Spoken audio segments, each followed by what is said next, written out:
تو اس کے لیے پھر کیا کرنا چاہیے؟ دوائیاں چھوڑنی ہیں ہم نے، اور ہمارا معدہ اگر خراب ہوا ہوا ہے تو اس کے لیے کس طرح کی ڈائٹ کھا سکتے ہیں؟ تو اس سب سے پہلے آتا ہے کہ جب آپ میڈیسنز ریگولرلی سے لے رہے ہوتے ہیں نا، تو آپ کی جو معدے کی بلٹی ہوتی ہے نا، آپ میڈیسنز کو اس کے بعد کیور کرنے کی، جب آپ میڈیسنز کو چھوڑتے ہیں تو وہ کیور کرنے کی بلٹی کو لوز کر چکا ہوتا ہے. وداؤٹ وہ میڈیسنز پھر نہیں آپ کو کیور کر سکتے، فنکشن نہیں وہ کر پاتا جو اسے وہ پہلے کر رہا ہوتا ہے، وہ عادی ہو چکا ہوتا ہے اس میڈیسنز کا. تو اس لیے چاہیے کہ آپ پہلے ہی کم ڈوز میں رکھیں، تاکہ پہلے وہ اگر پرسکرائبڈ لی ہوگی تو وہ ہائی ڈوز میں تو لے گئی نہیں، پہلے وہ ہائی ڈوز میں لے گئی نہیں. اور اس کے بعد اس کے جو ایز اے ریورس ہم اس میں لے سکتے ہیں وہ جو یوگرٹ ہو گئے، جو پرو بایوٹکس ہو گئے، واٹر انٹیک آپ اس کا زیادہ کریں گے تو یہ کیا ہوگا کہ پرو بایوٹکس آپ کے اسٹمک کو فیلنگ آف فلنس دے گی، ہیلدی بیکٹیریاز ہوں گے جو آپ کے باڈی میں کل ہو چکے ہوئے ہیں، جو آپ کو ایپیٹائٹ کو انکریز کر رہے ہوتے تھے، وہ آپ کے ایپیٹائٹ کو بیلنس کریں گے اور آپ کو جو فیلنگ آف فلنس دیں گے اور آپ کے ویٹ لاس میں ہیلپ کریں گے. اور گینٹیا والے بھی وہ بھی کھا سکتے ہیں یوگرٹ؟ ہاں، گینٹیا ارتھرائٹس والے، کیونکہ ارتھرائٹس کاز کرتا ہے گینٹیا اور ساتھ میں آسٹیوپروسس کاز کرتا ہے، تو یہ آپ ایک ہی ڈیزیز کو کرونک ایکیوٹ سے کرونک میں چینج کرتا ہے، تو آپ وہ لے سکتے ہیں. تو یوگرٹ آپ کھا سکتے ہیں. اچھا، لاسٹلی مجھے یہ بتائیں کہ اگر آپ کو گینٹیا یا آرتھرائٹس ہے تو کن چیزوں سے پرہیز بالکل کرنی ہے کہ وہ آپ کھا ہی نہیں سکتے ہیں؟ سب سے پہلے آتا ہے آرگن میٹ. جیسے کہ گردے کا گوشت آپ کھاتے ہیں، دل کھاتے ہیں لوگ، وہ والے، اس میں ہائپروسیڈ ہوتی ہے، کلیجی وغیرہ، یہ ساری چیزیں کیونکہ یہ ڈائریکٹ آپ کو افیکٹ کر رہی ہوتی ہے. اس کے بعد آ جاتے ہیں پروسیڈ فوڈز آ جاتے ہیں، جتنے بھی تلے ہوئی چیزیں ہوتی ہیں. اس کے بعد اور جتنے بھی اس کے بعد جنک فوڈز وغیرہ آ جاتے ہیں، کولڈ ڈرنک وغیرہ آ جاتی ہیں. اس کے بعد ہائی شوگر جتنے بھی ہم ڈرنکس لیتے ہیں، بیوریج لیتے ہیں، ان سب سے پرہیز کرنا ہوگا آپ کو، اور تلی ہوئی چیزوں سے پرہیز کرنا ہوگا. اور جو اس طرح سارا انسیچوریٹڈ فیٹ جتنا بھی نا اسے آپ کو اسٹرک کرنا ہوگا اور انسیچوریٹڈ کی طرف آنا ہوگا جو کہ ہیلتھی ہوتا ہے، اور جو آپ کو اومیگا 3 فیٹی ایسڈ سے ملے گا، موفاز سے ملے گا، پوفاز سے ملے گا، یہ ساری چیزیں. ٹھیک ہے، وہ چیزیں آپ نے کھانی ہے. تو یہ جناب جو لوگ آرتھرائٹس کا جن کو پرابلم ہے یا جن خواتین کو آرتھرائٹس کا پرابلم ہے، ان کے لیے کس طرح کی ڈائٹ ہونی چاہیے، اس پر ہم نے بات کی ہے. زنیرہ عارف ہمارے ساتھ موجود تھی. زنیرہ، بہت شکریہ آپ کے وقت کا. جناب، اب کچھ تھوڑا سا نا سائیکولوجیکل پرابلمس کے حوالے سے بات کر لیتے ہیں کہ ہمارے معاشرے میں بہت ساری ایسی پیچیدگیاں ہیں جس کے اوپر جن کو کہتے ہیں کہ ٹیبو بنا لیا جاتا ہے اور جس کے اوپر بات ایز سچ نہیں کی جاتی ہے، ورنہ اگر بات ہو تو پھر بات بہت دور تلک جاتی ہے، آپ لوگوں کو بھی پتہ ہے. تو آج ہم بات کرنے جا رہے ہیں خاص طور پر کہ جناب بیٹی اور بیٹے میں فرق جو ہے نا ہماری سوسائٹی میں کن کن مسائل کو جو ہے نا وہ جنم دیتا ہے، اس کے اوپر بات کریں گے. انفارچونیٹلی آج بھی یہ پریکٹس دیکھی جاتی ہے کہ جناب جو ہے نا لڑکی کی اگر شادی ہو رہی ہے تو اس کو جہیز دیا جاتا ہے، اور جہیز کے بعد اسے کہا جاتا ہے کہ اب تمہارا وراثت میں کوئی حصہ نہیں ہے، کیونکہ ہم نے ایک تو تمہاری شادی اچھے طریقے سے کر دی ہے، دوسرا یہ کہ تمہیں جہیز بڑا اچھا دے دیا ہے، تو اب جو بھی پراپرٹی یا جو بھی وراثت ہے ماں باپ کی، تو وہ اب اس میں تمہارا کوئی حصہ نہیں ہے، وہ بھائیوں کے حصے میں ہے. اس کے علاوہ جب کوئی خریداری ہوتی ہے، یا ابھی بھی مطلب یہ ایسی سوچ ہے کہ ہم 21ویں صدی میں رہ رہے ہیں، جدت آتی جا رہی ہے، لیکن ابھی بھی یہ جو فرق ہے نا کہیں نہ کہیں سلائٹلی سا فرق وہ بھی ختم نہیں ہو پا رہا ہے. تو یہی فرق اب ہم دفاتر میں بھی دیکھتے ہیں، کارپوریٹ سیکٹر میں بھی دیکھتے ہیں کہ چیزیں جو ہے نا بہت زیادہ سکیٹرڈ ہوتی جا رہی ہے. تو یہ سائیکالوجی کس طرح یا کیا اس کے پیچھے کے موٹیو ہو سکتے ہیں، کیا پیچھے کا کہہ لیں کہ سائیکالوجی ہو سکتی ہے، اس پہ بات کرتے ہیں. اس پہ بات کرنے کے لیے ڈاکٹر صبا شبیر ہمارے ساتھ اسٹوڈیوز میں موجود ہیں، سائیکالوجسٹ ہیں، ان سے بات کرتے ہیں. ڈاکٹر صبا، آپ کو ویلکم کہتے ہیں جاگو لاہور میں. کیسی ہیں آپ؟ ٹھیک ہے؟ میں بالکل ٹھیک. جی آپ بتائیے. میں بھی بالکل ٹھیک ٹھاک. ڈاکٹر صبا، اتنی جدت آتی جا رہی ہے، ہم آگے جاتے جا رہے ہیں، مطلب دنیا آگے چلی گئی ہے، اب وہ فرق ختم ہو گیا ہوا ہے کہ یہ بیٹا ہے، یہ جینڈر کا فرق ختم ہو گیا. لیکن ابھی بھی یہاں پر کہیں نہ کہیں کسی نہ کسی حد تک یہ چیز پائی جاتی ہے کہ جناب یہ بیٹا ہے اور یہ بیٹی ہے، اور جینڈر کو دیکھتے ہوئے نا پرائورٹائز چیزیں کی جاتی ہیں. تو اس کے پیچھے کی سائیکالوجی کیا ہے، کیا وجہ ہے اس کی کہ ابھی بھی ہم اسی نقطے پر اڑے ہوئے ہیں؟ دیکھیں، مجھے لگتا ہے کہ پیرنٹس نے یہ چیز بہت ہائی لائٹڈ رکھی ہوئی ہے کہ بیٹی جب شادی ہو جاتی ہے تو وہ ہمارا حصہ نہیں ہے. ہاں، مطلب وہ اب کسی اور خاندان کی ذمہ داری ہے، وہ کسی اور خاندان کا حصہ ہے. اب ہم نے اپنی بہو کو، ہم نے اپنے بیٹے کو دیکھنا ہے، وہاں سے ہماری نسل نے چلنا ہے. اگر ہم اپنی بیٹی کے پیچھے بھاگتے رہیں گے، اس کو دیتے رہیں گے، تو مطلب لوگوں کا مائنڈ سیٹ یہ ہے کہ اپنی بیٹی کو بس جو دے دیا نا جسٹ اسٹاپ ہیئر، جبکہ مجھے لگتا ہے کہ یہ بڑی غلط بات ہے. آپ اپنی بیٹی کو مطلب مینٹلی کس جگہ پر لے کر جا رہے ہیں. وین شی سی کہ میرے بھائیوں کو میرے فادر کس طرح سے ٹریٹمنٹ دے رہے ہیں، ان کو کس طرح سے پیسہ مل رہا ہے. جیسے سپوز بیٹی شادی کے بعد آتی ہے اور سب اکٹھے گروسری کرنے چلے جاتے ہیں، تو بیٹی کے سارے سامان کو علیحدہ کر دیا جائے اور بیٹوں کا سارا فادر پے کر رہے ہوں.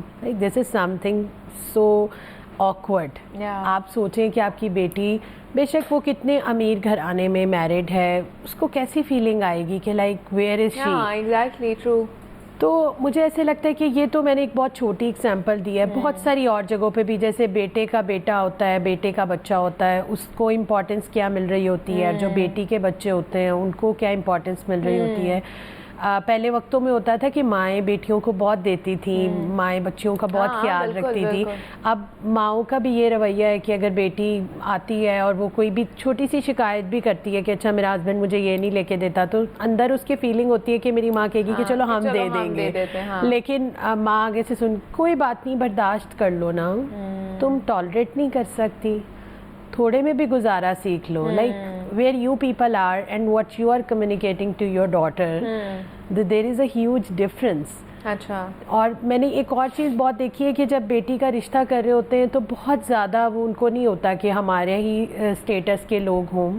مطلب ایک تو آپ بالکل یہ چیز ان کو ہوتا ہے کہ کوئی بات نہیں، تھوڑا نیچے دیکھ کر کریں. وہ تھوڑا نیچے دیکھ کر جو کرنا ہے وہ بیٹی کی سفرنگ کو بڑھا دیتا ہے، کیونکہ پیچھے سے آپ بھی ہٹ جاتے ہیں اور آگے جا کے اس کے فائنینشیل ایشوز، وہاں سے مجھے لگتا ہے میرج ایشوز بھی لڑکی کے لیے پھر پرابلمس بڑھ جاتے ہیں. کیونکہ آپ دیکھیں جو نیچے کر کے دیکھ کر کر رہے ہیں اور جو لڑکے والے ہیں وہ تو اوپر دیکھ کے کر رہے ہیں.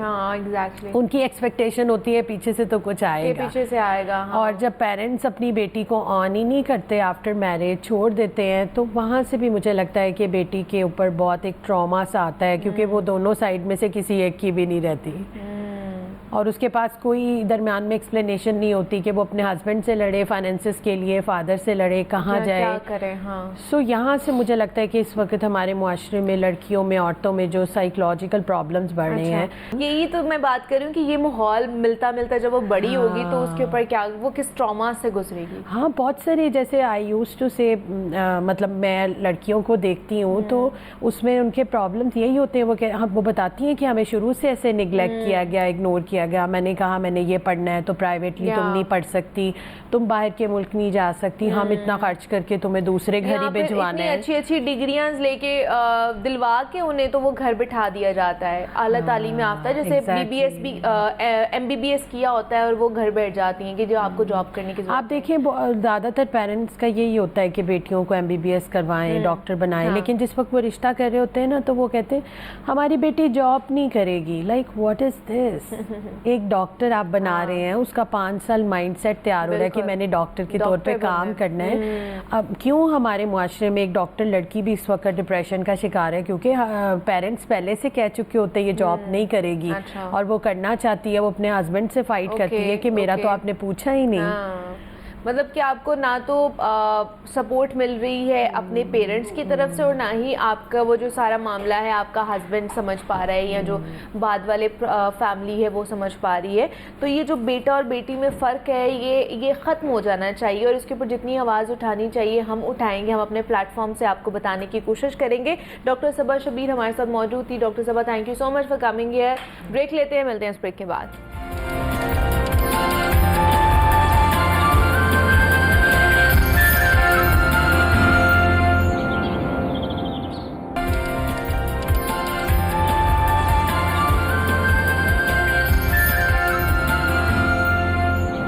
Welcome back to Jago Lahore. جناب کچھ لاہور کے حوالے سے بات کر لیتے ہیں، اور خاص طور پر پنجاب اسمبلی کے حوالے سے، کیونکہ آج تیسرا روز ہے پنجاب اسمبلی کے اجلاس کا، اور آج دوبارہ سے اجلاس جو ہے نا وہ طلب کیا گیا ہے, بلایا گیا ہے. اور پچھلے 2 دن سے ہم دیکھ رہے ہیں کہ جناب کارروائیاں شروع ہوتی ہیں تو اپوزیشن کی نعرے بازی شروع ہو جاتی ہے اور حکومتی ارکان بھی ان کو تنقیدی نشتر کا نشانہ بنا رہے ہوتے ہیں, دوسری طرف اپوزیشن بھی یہ معاملات جو ہے نا وہ کر رہی ہوتی ہے.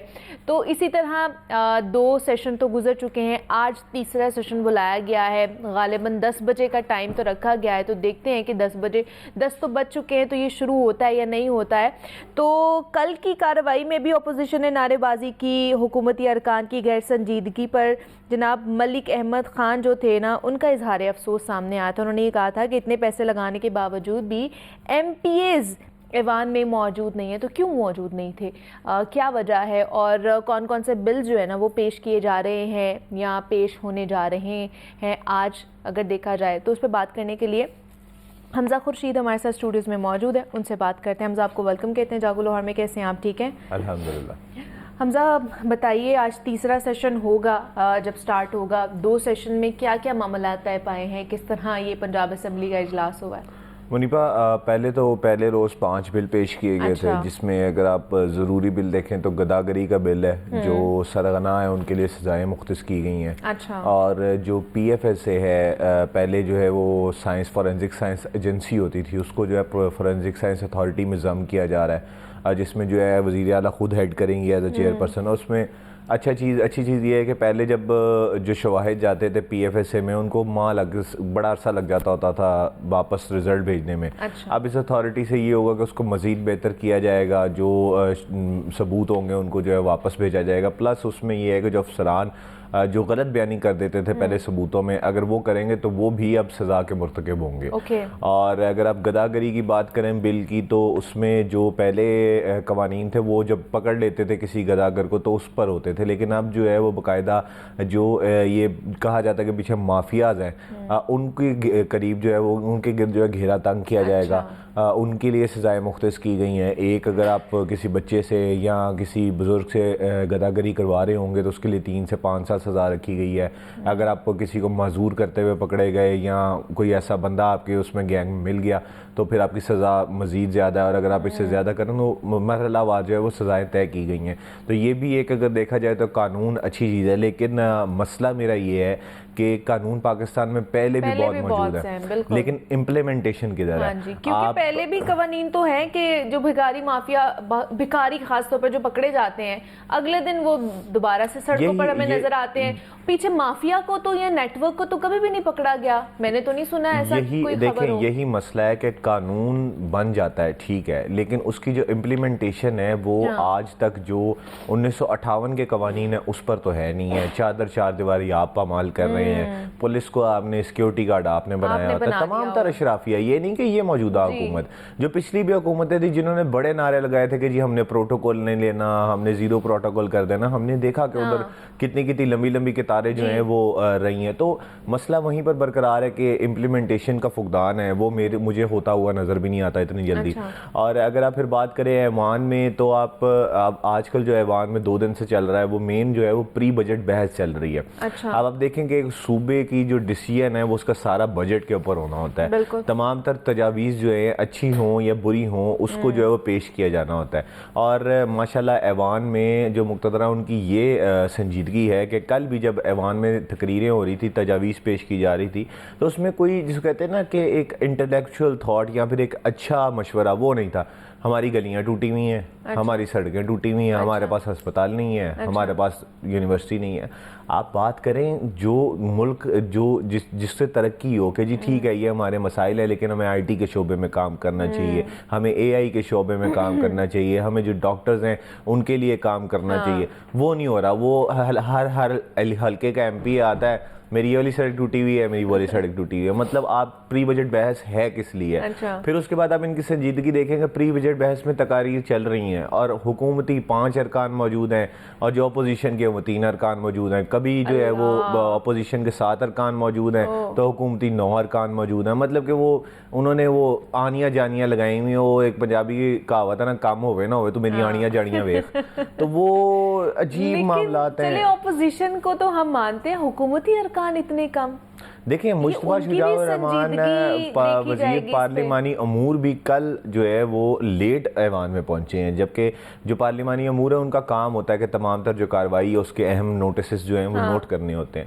تو سنجیدگی کی آپ بات کریں، اس پہ ملک محمد احمد خان بارہا دفعہ کہہ چکے ہیں، دونوں چیف وپس کو بلا کر کہہ چکے ہیں کہ کورم پورا کریں، لیکن وہ کوئی جون تک نہیں رینگتی۔ آج اگر بل ایسا آ جائے جو متنازع ہو تو اس پر جو ہے وہ ایوان پھر سے بھر جائیں گے۔ نہیں تو آج ان کو کہہ دیں کہ دوبارہ سے آپ کی تنخواہیں ہم نے بڑھانی ہے، پھر سارا کورم پورا ہو جائے پھر گا۔ منیبہ دوسری چیز دیکھیں کہ میں اس دن ایک شخص کے ساتھ کھڑا ہوا تھا، اب نام لینا بہتر نہیں ہے، تو اندر جو ایوان میں تعداد تھی وہ 15 سے زیادہ نہیں تھی ایوان میں۔ تو میں نے ان سے پوچھا، میں کہا آج آپ لوگوں کے ایم پی ایس کی حاضری کتنی ہے؟ تو انہوں نے مجھے بتایا کہ جی 137 ایم پی ایس کی حاضری ہے۔ میں نے کہا سر مجھے 15 گنتی کے دکھا دیں، میں سب کی شکلیں جانتا ہوں، اس کے علاوہ تو مجھے کوئی نظر ہی نہیں آیا جن کو میں نے آج تک۔ ان کا آگے سے ہاتھ باندھ کر یہ جواب تھا، دیکھیں جی ایم پی اے ہے، ہمارا ملازم تو نہیں ہے، حاضری لگانا ضروری ہے، وہ اس نے لگا دی۔ مطلب کہ جو عوام کی نمائندگی کرنے والے ہیں ان کے لیے صرف حاضری ضروری ہے۔ ان کے علاقے میں اگر کوئی قتل ہو جائے یا ان کے علاقے میں کوئی سڑک ٹوٹ جائے پھر ان کا ایوان میں آنا ضروری ہے، لیکن اگر آپ یکمشت صوبے کی بات کریں تو اس میں ان کا آنا ضروری نہیں ہے۔ کل کی بھی جو تقریر تھی اس میں سیم معاملہ تھا، میں نے آپ کو بتایا کوئی صوبے کے طور پر جو ہے وہ بات نہیں کی گئی، کوئی تجاویز نہیں پیش کی، اپوزیشن کی جانب سے بھی حکومت کی جانب سے بھی۔ ہر ایک ایم پی نے کہا جی میری سڑک بنوا دیو تو مینو جڑا نا ایک یونیورسٹی دے دیو بس۔ مطلب آپ صوبے کی ترقی کی بات کرتے ہیں، بجٹ کی تجاویز کا مقصد یہ ہوتا ہے پہلے وہ خود تو ترقی کر لیں، وہ پھر صوبے کی ترقی پہ بات کریں گے نا۔ دیکھیں صوبہ پنجاب جو ہے وہ پاکستان کی ملکی معیشت میں ایک بڑا اہم صوبہ ہے، بالکل ٹھیک ہے۔ اس میں آپ بات کریں اگر علاقہ وائز، ٹھیک ہے میں نہیں کہتا کہ اس میں مسائل نہیں ہے، سیوریج کے مسائل ہر جگہ، لیکن ان کے لیے بجٹ پاس ہوتا ہی ہوتا ہے، اس میں کوئی دو رائے نہیں ہے۔ اس اور وہ آلریڈی اس پہ کام بھی چل رہا ہے، وہ جو ہمارا پلان چل رہا ہے، بالکل اربوں روپے جو ہے وہ خرچ کیے جا رہے ہیں۔ تو یہ ان چیزوں سے ہمیں اب باہر نکلنا ہوگا، جس طرف دنیا ترقی کر رہی ہے ہمیں اس طرف جانا ہوگا۔ دیکھیں سی پی اے کانفرنس تھی، اس میں ملک محمد احمد خان نے اپنے منہ سے کہا کہ یہ بڑی دکھ کی بات ہے کہ دنیا اے آئی تک پہنچ گئی اور آج ہم یہاں پر بیٹھے ایشیا اور جنوبی ایشیا جو ہے وہ ہیومن رائٹس پر بات کر رہا ہے اور بچوں کے رائٹس پر بات کر رہا ہے، اور یہ واقعی ہی دکھ کی بات ہے کہ آج تک ہم پاکستان میں بھٹے نہیں ختم کر سکے، جو چائلڈ لیبر ہے وہ نہیں ختم کر سکے۔ آج بھی آپ کو چائے کی دکانوں پہ جو ہے وہ چھوٹو بے شمار ملتے ہیں۔ مسئلہ ہمارا بھی یہی ہے کہ اب دیکھیں جو لیبر کے قوانین ہیں کیا وہ موجود نہیں ہے، لیکن اس کے امپلیمنٹیشن کہاں پر ہے؟ جہاں پر آپ اے سیز ڈی سیز جو جن کو آپ امپلیمنٹیشنز دیتے ہیں، قوانین دیتے ہیں، وہ آپ کو میں نے پہلے بھی کہا تصاویر کے لیے بہت اچھے ہیں کہ آپ ویڈیو بنا لیں، تصاویر بنا لیں، جیسے ہی وہ موبائل کا کیمرہ بند ہوتا ہے چلو جی چلیے ٹھیک ہے کوئی بات نہیں۔ تو دیکھیں آپ ان کو مسئلہ یہ ہے کہ آپ اس کو طاقت دیں گے جو اس علاقے کا ہے ہی نہیں، تو پھر وہ کیا کام کرے گا؟ اگر آپ یہی طاقتیں، جو مین مسئلہ ہے کہ جی جو اب لوکل گورنمنٹ کا بل پیش ہوا ہے اس میں بھی کہا جا رہا تھا کہ جی تمام تر جو طاقتیں ہیں وہ لوکل گورنمنٹ کو دینے کی بات کیجیے گی، لیکن اس میں ایک چھوٹا سا ٹیکسیشن کا جو ہے وہ عمل کیا گیا کہ اربن ایریاز کی جو ہے وہ ڈیمارکیشن بڑھائی گئی ہے اور اس میں ٹیکسیشن کیا گیا، لیکن آپ دیکھیں کہ ایک ڈی سی ایک حلقے میں کام کیسے کروا سکتا ہے اگر وہ اس حلقے کا ہے؟ اب ایک جو ڈی سی ہے وہ اگر پنڈی سائیڈ اٹک سائیڈ کا ہے، وہ لاہور کے علاقوں کو کیا جانتا ہوگا؟ جو اس ایریے کا ایم پی ہے اگر اس کو بلدیات میں پاور دی جاتی ہے تو اس کو یہ پتا ہوگا کہ یار میری جو 31 نمبر گلی ہے نا، اس کا جو فلانے والی جگہ ہے نا وہاں پہ لائٹ نہیں ہے۔ تو یہ لوکل گورنمنٹ ایکٹ پیش تو کیا گیا تھا، تو اس کے اوپر کوئی پیش رفت نہیں ہے۔ لوکل گورنمنٹ ایکٹ پیش کیا گیا، پاس بھی ہو جائے گا، مسئلہ نہیں ہے، لیکن مسئلہ ہے بلدیاتی الیکشن۔ اچھا، وہ تو پنجاب میں لیٹ ہے، بلدیات کی پاور ہی نہیں ہے آپ کے پاس۔ آپ کی ساری دیکھیں ایک منسٹر کے بعد سب سے زیادہ پاورفل کون ہے؟ ڈی سی ہے، بالکل جو کام کروانا ہے وہ ڈی سی نے کروانا ہے۔ اب ڈی سی ہے کون؟ ڈی سی ایک بیوروکریٹ ہے، ڈی سی کو کیا پتا، ڈی سی نے چلنا ہے حکم پہ، ایم پی اے نے چلنا ہے اپنے حلقے کو لے کر، اس نے اگلی دفعہ الیکشن دوبارہ لڑنا ہے، اس نے پھر سے الیکشن جیتنا ہے، لیکن اس بات پر جو ہے وہ سنجیدگی نہیں ہے، کیونکہ اس کی وجہ سے پھر ایم پی ایس کو زیادہ پاور چلی جاتی ہیں، جو حلقے ہیں ان کو زیادہ پاور چلی جاتی ہے۔ تو یہ جناب احوال تھا جو 2 دن سے پنجاب اسمبلی میں اجلاس ہو رہا ہے کہ اپوزیشن کی کس طرح کی انٹلیکچوئل چیزیں ہمارے سامنے آئی ہیں اور حکومتی ارکان کی کتنی آئی ہیں، کہ سنجیدگی کتنی ہے، کہ صرف 13 لوگ جو ہے نا وہاں پہ شرکت کر رہے ہیں۔ تو ہمارے ساتھ حمزہ خورشید موجود ہے۔ Hamza thank you so much for coming. ابھی آگے بڑھتے ہیں اور کچھ تعلیم کے حوالے سے بات کر لیتے ہیں، کیونکہ کل جو اجلاس ہوا تھا اس میں بھی خاص طور پر سکولز کے حوالے سے اور بچوں کے حوالے سے بات کی گئی کہ کس طرح جو بتایا یہ جا رہا ہے کہ سروے کے مطابق اس سال 7 لاکھ جو بچہ ہے وہ اسکول سے آؤٹ ہوا ہے، اور اس کے ساتھ ساتھ جو 30,000 اسکول تھے ان کو آؤٹ سورس کر دیا گیا ہے۔ اس کے اوپر ہم نے پہلے بھی اپنے شو میں بہت دفعہ بات کی ہے کہ آؤٹ سورس کیا جا رہا ہے اسکول کو تاکہ ان کی جو کارکردگی ہے اس کو بہتر بنایا جا سکے اور انرولمنٹ بچوں کی زیادہ سے زیادہ کی جا سکے جب آپ کسی پرائیویٹ NGO کو اس کو سونپ دیتے ہیں۔ تو یہ جو ایک سال میں 7 لاکھ بچہ اسکول سے آؤٹ ہوا ہے ان کو کس طرح لے کر آیا جائے گا، اور یہ آؤٹ سورسنگ والا جو معاملہ یہ کہاں تک پہنچا ہے، اس کے اوپر ہم نے بات کرنی ہے۔ اس پر بات کرنے کے لیے عاطف پرویز ہمارے ساتھ اسٹوڈیوز میں موجود ہیں، ان سے بات کرتے ہیں۔ عاطف، آپ کو ویلکم کہتے ہیں جاگو لاہور میں۔ عاطف، یہ کل خاص طور پر پنجاب اسمبلی کا جو اجلاس ہوا اس میں بھی یہ نقطہ اٹھایا گیا کہ اس سال لاسٹ ایئر اگر بات کر لی جائے تو ایک سال میں 7 لاکھ بچہ آؤٹ آف اسکول ہوا ہے، تو کوئی نہ کوئی تو پرابلمز ہوں گی، یا کس وجہ سے یہ ہوا ہے؟ دیکھیں، ایک جو اسکول میں بھجوانے کی والدین کی بچی وہ اعتماد ہوتا ہے کہ اسکول میں اگر بچہ جا رہا ہے تو وہاں پر کیا حاصل کر رہا ہے، جو مقصد کی معیار کتنا ہے، تو وہ مقصد پورا ہو رہا ہے کہ نہیں ہو رہا۔ یہ اگر مقاصد پورے نہیں ہو رہے ہوتے تو پھر والدین جو ہیں کچھ اور سوچتے ہیں بچوں کو، یا ایک فیکٹر یہ ہے کہ مہنگائی ہے، والدین چاہتے ہیں کہ بچے اسکول جانے کی بجائے کمائی کریں اور ان کا جو ہاتھ بٹائیں، گھر میں پیسے لے کر آئیں۔ تو یہ 2-3 فیکٹر ہیں جن کو دیکھتے ہوئے جو ہے والدین بچوں کو اسکول سے اٹھا لیتے ہیں۔ تو پہلی بات جو ہم کر رہے تھے کہ معیاری تعلیم اسکولوں میں مل رہی ہے کہ نہیں، اس پر ایک بڑا سوالیہ نشان ہے۔ نہ صرف محکمہ اسکول ایجوکیشن کی اپنی رپورٹس، عالمی اداروں کی رپورٹس، وفاقی حکومت کی رپورٹس یہ ہے کہ جو پرائمری کے بچے ہیں وہ نرسری کے سوالات جو ہیں وہی جو ٹھیک طریقے سے یہ حل نہیں کر پاتے۔ تو معیار تعلیم کے اوپر تو ایک بڑا کوسچن مارک ہے ہی موجود کہ پنجاب کے جو سرکاری اسکول ہیں ان میں معیار تعلیم اس معیار کا یا عالمی معیار کا نہیں ہے، یا جو سٹینڈرز خود طے کر رکھے ہیں وہ اس لیول پر بچوں کو پڑھایا نہیں جا رہا۔ دوسری طرف مہنگائی کی شرح بھی جو اس طریقے سے بڑھ رہی ہے تو اس کو دیکھتے ہوئے بچے اسکولوں سے باہر جا رہے ہیں۔ اس سے پہلے ہم نے کرونا میں دیکھا تو کرونا میں بھی بڑی تعداد جو بچوں کی اسکول چھوڑ گئی، تو اب یہ اپنے ہی اعداد و شمار ہیں اور اسمبلی میں اس کے اوپر ڈسکشن بھی ہو رہی ہے کہ کیسے اسکولوں کو، بچوں کو جو اسکولوں سے باہر بچے ہیں ان کو اسکولوں میں واپس لایا جائے۔ تو اس وقت جو وفاقی ادارہ ہے پاکستان ایجوکیشن جو انسٹیٹیوشن ہے، ان کی اپنی رپورٹ کے مطابق پنجاب میں 1 کروڑ بچہ جو ہے وہ اسکولوں سے باہر ہے۔ 1 کروڑ بچہ، اوورآل کوئی 22 ملین یعنی کہ 2 کروڑ اور 20 لاکھ کے قریب بچے ہیں، اور ان میں سے 1 کروڑ جو ہے وہ صرف اور صرف پنجاب کا ہے۔ تو بڑا چنک جو ہے وہ پنجاب کا ہے، کیونکہ آبادی کے لحاظ سے بھی پنجاب جو ہے وہ سب سے بڑا صوبہ ہے۔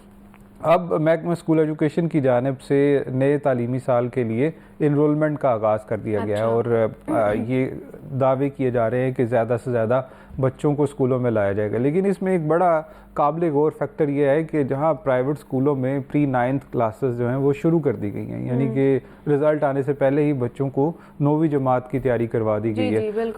ہمارے سرکاری اسکولوں میں ابھی 9ویں جماعت کی کتابیں ہی موجود نہیں ہیں۔ ایک طرف داخلہ مہم شروع کر دی گئی ہے، بچے اگر والدین بچوں کو اسکول میں داخل کروانے لے کے جا بھی رہے ہیں تو وہاں پر ان کے پاس کورس ہی موجود نہیں ہے۔ اور نہ صرف اس سال کے حوالے سے یہ صورتحال ہے، پچھلے سال میں بھی ہم نے دیکھا کہ گرمی کی چھٹیوں تک جو ہے وہ اسکولوں میں کتابیں نہیں پہنچی تھی۔ ہم نے ان کے اوپر شوز بھی کیے تھے، آپ کو یاد ہوگا کہ بچے جو ہیں اور والدین کتابیں مانگتے رہے کہ نیا تعلیمی سال شروع ہو چکا ہے اور کتابیں فراہم کر دی جائیں، لیکن کتابیں نہیں ملی۔ اور جب تعلیمی سال سپٹمبر تک پہنچا تو وزیر تعلیم نے کہا کہ 30 لاکھ کتابیں ہمارے پاس فالتو پڑی ہوئی ہیں۔ Oh my God. تو جو سارا سال بچے کتابوں کے منتظر رہے اور پھر والدین کو مجبوراً مارکیٹ سے کتابیں لے کر دینی پڑی، تو یہ ساری چیزیں دیکھتے ہوئے ہمیں لگتا نہیں ہے کہ اس طریقے سے نتائج وہ سنجیدگی ہے، یا وہ جو بچے اسکولوں سے باہر ہیں ان کو اسکولوں میں لایا جائے گا۔ کہ جب اعلانات کر دیے جاتے ہیں، پلاننگ بتا دی جاتی ہے کہ یہ پلان ہم کر رہے ہیں اور اس سے جو ہے وہ سب چیزیں بہترین ہو جائیں گی، اسکولوں سے باہر بچے بھی آ جائیں گے، معیاری تعلیم جو ہے وہ بھی ملنا شروع ہو جائے گی، لیکن جب امپلیمنٹیشن کی باری آتی ہے تو وہ اس کے اوپر عمل درآمد نہیں ہوتا، بس دعوے ہی ہیں اور وہ ہوا میں اڑ جاتے ہیں اور ایسا ہمیں کچھ نظر نہیں آ رہا ہے جو ہو۔ تو جس طرح ہم بات کر رہے تھے کہ پنجاب اسمبلی میں بھی اس نقطے کو اٹھایا گیا ہے کہ اس سال میں جو ہے نا 7 لاکھ جو بچہ ہے وہ اسکول سے آؤٹ ہوا ہے اور اسکول کو پرائیویٹائزیشن کی طرف لے کر جایا جا رہا ہے، یعنی کہ آؤٹ سورس کیا جا رہا ہے تاکہ معیار تعلیم کو بہتر کیا جا سکے. تو اس کی جو کہانی تھی پوری وہ ہم نے آپ کے ساتھ شیئر کر دی ہے کہ واقعی ایسا ہو رہا ہے کہ نہیں ہو رہا، یا یہ بھی پرابلم جو ہے نا یا یہ مسئلہ التوا کا شکار ہوتا جا رہا ہے. تو ہمارے ساتھ عاطف پرویز موجود ہے. عاطف بہت شکریہ آپ کے وقت کا کہ آپ یہاں پر آئے. بریک لیتے ہیں، ملتے ہیں اس بریک کے بعد.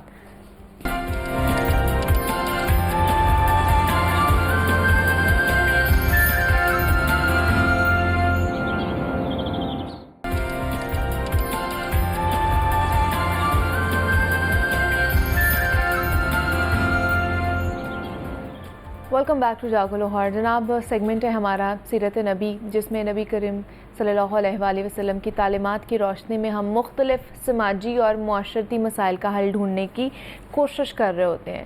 تو جناب اللہ رب العزت نے نا بعض چیزوں کو بعض پر فضیلت اور رتبے سے نوازا ہے.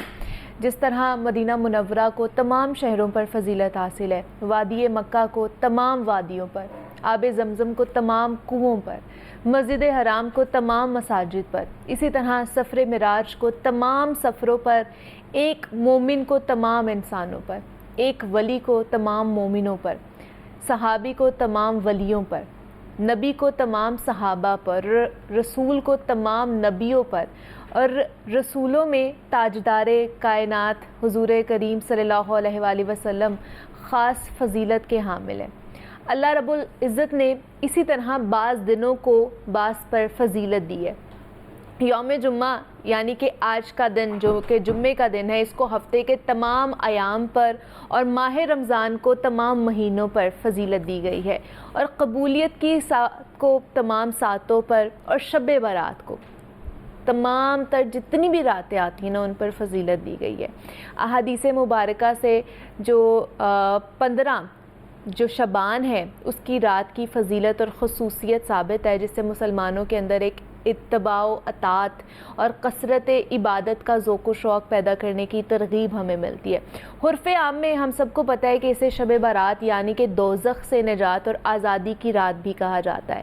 اس رات کو یہ نام خود رسول کریم صلی اللہ علیہ وآلہ وسلم نے عطا فرمایا، کیونکہ اس رات رحمت خداوندی کے طفیل لا تعداد انسان دوزخ سے جو ہے نا وہ نجات پاتے ہیں. اب مسلمان اس رات میں نوافل ادا کرتے ہیں، بہت سے لوگ قبرستانوں کی زیارت کرتے ہیں، ایک دوسرے سے معافی بھی طلب کرتے ہیں.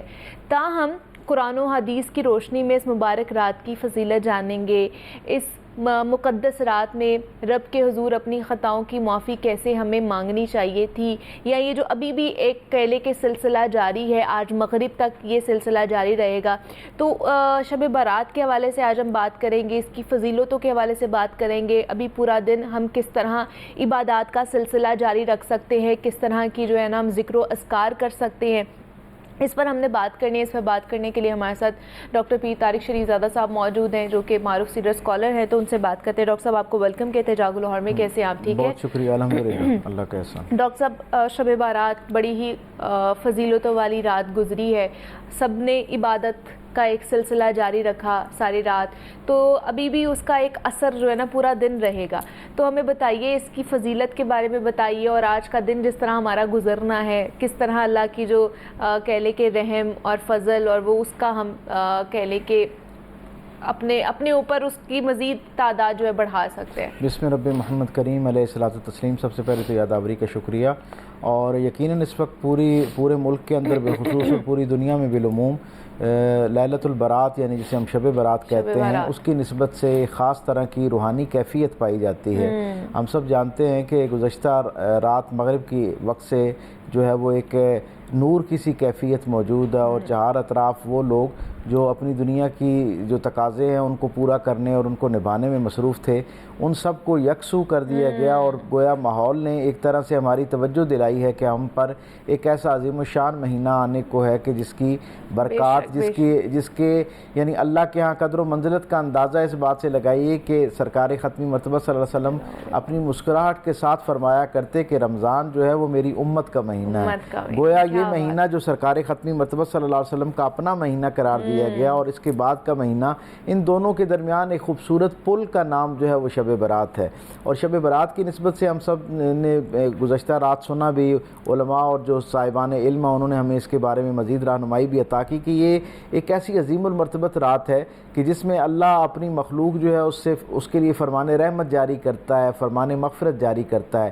آقا کریم صلی اللہ علیہ وسلم کی صحیح اسناد کے ساتھ اس کے اوپر یعنی اس درجے سے جو ہے وہ احوال ہمیں ملتا ہے کہ خود سرکار ختمی مطلع صلی اللہ علیہ وسلم کی نسبت سے جو ذخیرہ حدیث ہمارے پاس موجود ہے، ان میں ایک بڑی تعداد میں جو محدثین ہیں انہوں نے باقاعدہ اس رات کی اہمیت کو محسوس کرتے ہوئے اپنی ذخیرہ حدیث کے اندر شب برات کی نسبت سے یعنی 15 شعبان کی جو رات ہے اس کی نسبت سے باقاعدہ ذخیرہ حدیث میں باب قائم کیے ہیں. تو اس سے ہمیں اندازہ ہوتا ہے، اور یہاں میں اپنے جو علمی ذوق رکھنے والے سامعین اور ناظرین ہیں ان کے لیے عرض کرتا چلوں کہ جب کوئی محدث اپنی ذخیرہ حدیث یعنی اپنی کتاب کے اندر باب کے طور پر کسی حدیث کو قائم کرتا ہے، یعنی ایک عنوان مرتب کر کے اس کے ذیل میں حدیثیں لاتا ہے، تو اس کا مطلب صرف یہ نہیں ہوتا کہ اس نے حدیثیں اکٹھی کر دی ہیں، بلکہ باب اسی وقت قائم کرتا ہے ایک محدث جب وہ یہ بتانا چاہ رہا ہوتا ہے کہ اس کا اپنا عقیدہ بھی یہی ہے اور وہ اس کی اہمیت کو محسوس کرتا ہے کہ دین کے ساتھ کی نسبت اور تعلق سے سرکار دو عالم صلی اللہ علیہ وسلم کے معمولات میں، معاملات میں، اعتقادات اور عبادات میں یہ عمل جو ہے وہ کتنا زیادہ اہم ہے. تو آپ یہ دیکھیں کہ حضرت امام ترمذی علیہ رحمہ سے لے کر امام نسائی تک اور جتنے نامور محدثین ہیں کم و بیش سب نے اس کے اوپر کلام کیا ہے، اور وہ بہت ایک معروف حدیث ہے جس سے ہم تک اس کا خیر پہنچتا ہے. ویسے تو شب برات جو ہے اس کی رات تو گویا گزر چکی ہے، لیکن اس کے دن کی اہمیت بھی اس طرح ہے کہ جناب علی کرم اللہ وجہ الکریم فرماتے ہیں کہ مجھے رسول رحمت صلی اللہ علیہ وسلم نے فرمایا کہ اللہ جو ہے وہ شعبان کی 15ویں رات کو اور اس کے بعد آنے والے دن جو ہے حضور نے فرمایا کہ 15ویں رات جو ہے اسے عبادت کے اندر ذکر و اذکار استغفار کے ساتھ گزارا جائے، اور جو دن ہے اسے روزے کے ساتھ گزارا جائے، کیونکہ یہ جو تاریخ ہے، یہ جو دن ہے، اس کے اندر لوگوں کے جو نامہ اعمال ہیں وہ اللہ کے ہاں پیش کیے جاتے ہیں، ایک بات. اور دوسرا، آئندہ برس میں جو اللہ نے مقسوم کر رکھا ہے، جو طے کر رکھا ہے اپنی مخلوق کے لیے، وہ انفرادی درجے پر جو گویا اس کو نافذ کرنے والے فرشتے ہیں، جو امپلیمنٹ کرنے کی فورس ہے اللہ کی، ایک برس تک کے لیے ہر بندے کے جتنے معاملات ہیں وہ ان کے حوالے کر دیے جاتے ہیں. سرکار ختمی مطبع صلی اللہ علیہ وسلم نے حضرت علی کرم اللہ وجہ الکریم کو یہ نصیحت فرمائی کہ میں یہ چاہتا ہوں کہ میں اس حالت میں اپنا یعنی میرا نامہ اعمال اللہ کے حضور پیش ہو اور آئندہ برس کا جو معاملہ ہے وہ فرشتوں کے حوالے کیے جائے، کہ جب یا تو میں اللہ کے سامنے استغفار کرتا ہوا اپنی توبہ اور اپنا مناجات اور اپنی دعائیں پیش کرتا ہوا وہ وقت گزار رہا ہوں، یا پھر اس حالت میں میرے نامہ اعمال اللہ کے سامنے پیش ہوں کہ میں حالت روزہ میں ہوں.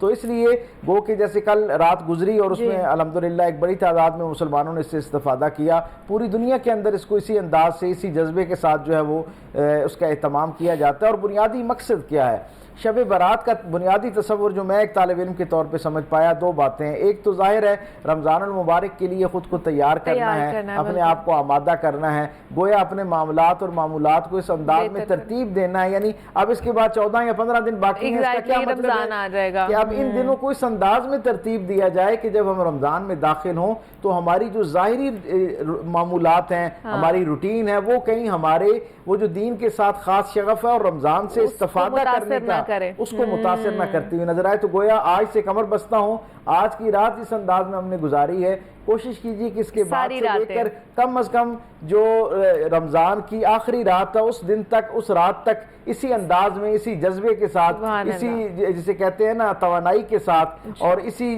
جسے کہتے ہیں ایک رونق کے ساتھ اپنے آپ کو اس پر آمادہ رکھیں اور قائم رکھیں. اور جو بندہ 15 شعبان سے تیاری کرنا شروع کرتا ہے، ہم یہ دیکھتے ہیں کہ ایک بڑی تعداد میں ایسے لوگ جنہیں یہ اللہ کی طرف سے فضیلت اور آسانی میسر آتی ہے کہ وہ اپنے آپ کو تبدیل کر سکتے ہیں، معاملات کو، اپنی روٹین کو چینج کرتے ہیں، ری ارینج کرتے ہیں. ان لوگوں کے لیے رمضان بڑا بھرپور ہو جاتا ہے. اور پھر رمضان کی جو اپنے تقاضے ہیں ان میں جو کسی درجے کی ایک ظاہری مشقت تھوڑی سی ہمیں محسوس ہوتی ہے، جب آج سے آپ تیار ہونا شروع ہوتے ہیں تو خود بخود رمضان میں پہنچنے تک آپ بالکل نارمل ہو چکے ہوتے ہیں. اور رمضان کے لیے کوئی آپ کو بہت زیادہ شعوری کاوش کر کے بہت زیادہ کوئی جسمانی مشقت میں نہیں پڑنا پڑتا، بلکہ آپ کی روٹین جو ہے وہ بن چکی ہوتی ہے. تو سرکار ختمی مرتبہ صلی اللہ علیہ وسلم نے تو اس رات کے حوالے سے جو ہم تک احوال پہنچتے ہیں ہم سب جانتے ہیں کہ حضرت عائشہ صدیقہ رضی اللہ تعالیٰ عنہ جو ہے ان سے یہ روایت مروی ہے. ویسے شب بارات کے ذیل میں 10 جید اصحاب جو ہیں انہوں نے اس کو بیان کیا اور 19 سے زائد احادیث ایسی ہیں جو ذخیرہ حدیث کے اندر اس باب کے تحت اس عنوان کے تحت جو ہے وہ ہمیں جو ہماری رہنمائی کے لیے موجود ہیں. حضرت عائشہ صدیقہ رضی اللہ تعالیٰ عنہ فرماتی ہے کہ آقا کریم صلی اللہ علیہ وسلم جو ہے ایک رات میری طرف تھے اور میں نے رات کے کسی پہر میں دیکھا کہ حضور کاشانہ رحمت پر موجود نہیں ہیں. میں حضور کے کو دیکھنے کے لیے خبرگیری کے لیے حضور کے پیچھے باہر نکلی تو میں کیا دیکھتی ہوں کہ سرکار ختمی مرتبہ صلی اللہ علیہ وسلم 15ویں شعبان کی رات کو آسمان کی طرف رخ انور کیے ہوئے جنت البقیع کے اندر کھڑے ہیں اور اللہ کے ساتھ مناجات کر رہے ہیں, عبادات کر رہے ہیں. کیا بات. کہتے ہیں جب میں قریب پہنچی تو میں مختصر کرتے ہوئے اس کا احوال جو اس رات سے متعلق ہے وہ بیان کرتا ہوں کہ آپ فرماتی ہیں کہ سرکار دو عالم صلی اللہ علیہ وسلم نے مجھے کہا کہ عائشہ یہ وہ رات ہے جس رات اللہ رب العزت میری امت میں جو مجھ پر ایمان لانے والے ہیں ان میں قبیلہ بنو کلب جو ہے اس کی بکریوں کے بالوں کے برابر میری امت کی جو ہے وہ بخشش فرماتا ہے. اب آپ تصور کیجئے کہ عرب خود جو ہے وہ بکریاں پالنے میں بڑے ماہر تھے اور پورے عربوں میں بلا شرکت غیر جس قبیلے کے پاس سب سے زیادہ بکریاں تھیں نا وہ قبیلہ بنو کلب تھا اور ان کی بکریوں کی شناخت ہی یہ تھی کہ ان کے اوپر بہت زیادہ بال ہوا کرتے تھے. تو گویا سرکار ختمی مرتبہ صلی اللہ علیہ وسلم نے حضرت عائشہ صدیقہ کو براہ راست اور بالواسطہ طور پر پوری امت کو ایک خبر دی کہ یہ وہ رات ہے کہ جس میں کوئی شخص اگر اللہ کے سامنے اپنی توبہ پیش کرتا ہے, اپنا اعلان برات کرتا ہے تو اللہ اس کو جہنم سے نجات, اپنی ناراضگی سے نجات, اپنے جلال سے نجات کی جو ہے وہ خوشخبری عطا کرتا ہے. شرط صرف یہ ہے کہ اس رات کو بھی اور یہ جو آج کا دن بھی ہے, یعنی کیا خوش نصیبی ہے کہ گزشتہ رات شب برات بھی تھی اور شب جمعہ بھی تھی. دونوں کی فضیلتیں سرکار ختمی مرتبہ کی وحی میں دھلی ہوئی زبان سے ہم تک پہنچی ہیں. سو یہ جو رات گزری ہے اور یہ مغرب کی آج کی جو اذان ہوگی یعنی جمعے کی جو آخری اذان مغرب کی ہوتی ہے اور اس کے بعد پھر گویا اگلا دن شروع ہو جاتا ہے اسلامی تاریخ کے مطابق, اس مغرب کی اذان تک یہ سراپا خیر ہے. اور میرے آقا صلی اللہ علیہ وسلم نے فرمایا کہ یہ تو وہ رات ہے, ویسے تو اللہ ہر رات کے آخری پہر میں جو آسمان دنیا ہے اس پر اجلال فرماتا ہے, اس پہ تشریف لاتا ہے اور پھر وہاں سے ندائے رحمت کی جاتی ہے. لیکن اس رات کی یہ فضیلت ہے کہ اللہ غروب آفتاب کے وقت ہی آسمان دنیا کے اوپر جو ہے وہ تشریف فرما ہوتا ہے اپنی شان کے لائق, اور 3 ندائیں پکاری جاتی ہیں, 3 صدائیں بلند کی جاتی ہیں. پہلی صدا یہ ہوتی ہے کہ ہے کوئی ہم سے مغفرت طلب کرنے والا کہ ہم اسے مغفرت عطا کریں, ہے کوئی ہم سے رزق طلب کرنے والا کہ ہم اسے رزق عطا کریں, اور ہے کوئی ہم سے عافیت طلب کرنے والا کہ ہم اسے عافیت عطا کریں. اب آپ یہ دیکھیں کہ جب بندہ مغفرت طلب کرتا ہے تو سابقہ گناہ جو ہے ان کے اوپر توبہ کے حالت میں وہ معاف ہونا شروع ہو جاتے ہیں. جب رزق طلب کرتا ہے تو رزق سے مراد صرف ظاہری جو مال اسباب ہے وہی رزق نہیں ہوتا, بلکہ اللہ کی وہ ہر نعمت جو میرے اور آپ کے لیے راحت کا ذریعہ بن سکتی ہے اس کو رزق میں شمار کیا جاتا ہے. وہ نعمت جو راحت عطا کرتی ہے مجھے اور آپ کو, میری اور آپ کی زندگی میں کوئی آسانی پیدا کرتی ہے, وہ نعمت جو ہے وہ رزق میں شمار ہوتی ہے. تو گویا اس توبہ کی برکت اتنی ہے کہ اگر کوئی اس رات توبہ طلب کرتا ہے تو اللہ نہ صرف یہ ہے کہ اس کو مغفرت عطا کرتا ہے, اس کے سابقہ گناہوں کی جو معصیت ہے اس سے پاک کرتا ہے, نجات عطا کرتا ہے, جہنم سے آزادی کا پروانہ بے شمار لوگوں کو عطا کیا جاتا ہے. اور پھر ایک درجہ آگے جا کے